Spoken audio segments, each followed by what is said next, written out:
Double-cliquez sur l'installeur téléchargé et cliquez sur le bouton Extraire pour copier le logiciel dans l'ordinateur. Par défaut, il n'y a pas encore de mot de passe défini, donc vous laissez le champ vide et vous cliquez sur OK. Vous pouvez activer la surveillance au lancement de Windows. Cliquez sur ce bouton.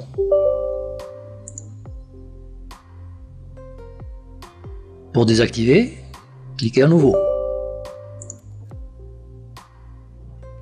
Vous pouvez activer la surveillance manuellement en cliquant ici.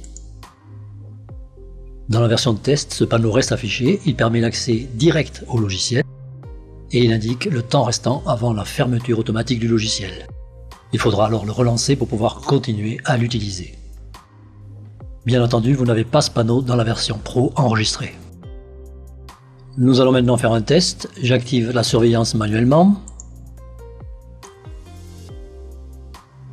Je saisis une adresse. Je saisis une recherche.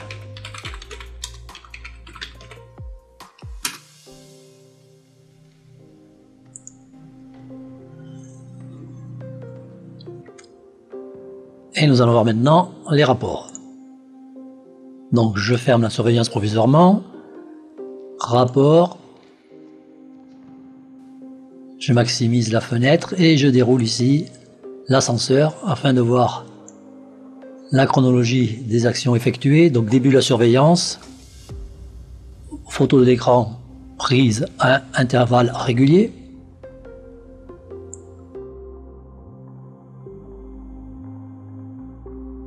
J'ai saisi Google FR et j'ai tapé sur Entrée.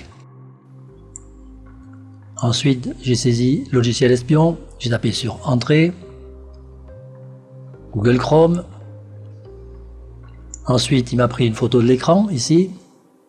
Et enfin, j'ai fermé la session. Je peux rechercher un mot-clé dans le rapport. Je peux voir les rapports des différents comptes utilisateurs. Et je peux également supprimer les archives complètement. Je retourne dans les rapports qui, cette fois-ci, sont vides. Pour cacher le logiciel, cliquez ici. Lorsque le programme se cache, pour le réafficher, il suffit de le relancer. Lorsque vous le cachez, la surveillance va s'activer automatiquement. Si vous voulez le cacher sans activer la surveillance, il suffit tout simplement de le fermer. Pour cacher, je clique sur oui. Dans la version de test, je peux relancer le logiciel depuis ce panneau. On peut voir que la surveillance a bien été activée. Dans la version Pro, il n'y a pas cette fenêtre, donc il faut absolument relancer le logiciel si vous voulez le réafficher. Pour changer le mot de passe du programme, vous cliquez ici, mot de passe du programme. Saisissez ici votre mot de passe actuel.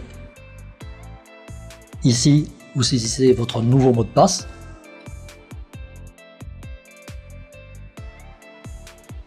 Je ferme le logiciel. Je peux double-cliquer sur le raccourci qui se trouve dans le bureau.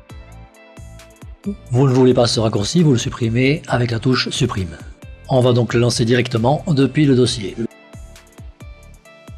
Et je double-clique sur l'exécutable. Je saisis le mot de passe. Je clique sur OK. Pour changer le dossier du logiciel, vous allez dans Programme, Déplacer ou renommer. Vous cochez ici et vous allez chercher le dossier désiré. Vous pouvez renommer également le programme. Par défaut, il s'appelle csrs.exe. Il y a une liste proposée ici, mais bien entendu, rien ne vous empêche de saisir votre propre nom.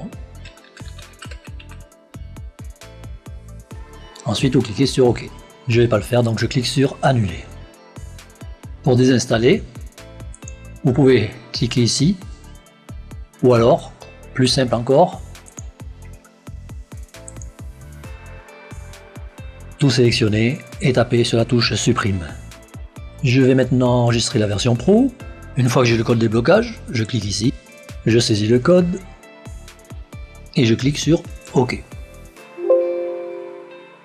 Licence. OK. Et voilà, le logiciel est enregistré. Donc maintenant, si je clique activer la surveillance, on voit bien qu'il n'y a plus aucun panneau qui s'affiche. Je cache. OK. Comme j'ai supprimé le raccourci qui se trouvait sur le bureau, je viens dans le dossier du logiciel et je double-clique ici pour lancer l'exécutable. Je saisis mon mot de passe et je clique sur OK. Maintenant, je vais configurer l'envoi des rapports par email. Je viens et je clique ici. Je coche, je saisis mon email.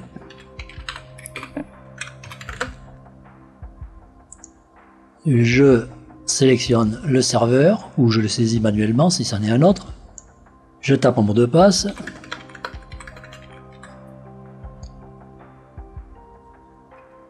Comme j'ai sélectionné Gmail, il m'a rempli automatiquement les champs qui se trouvent ici et ici je clique sur envoyer un test.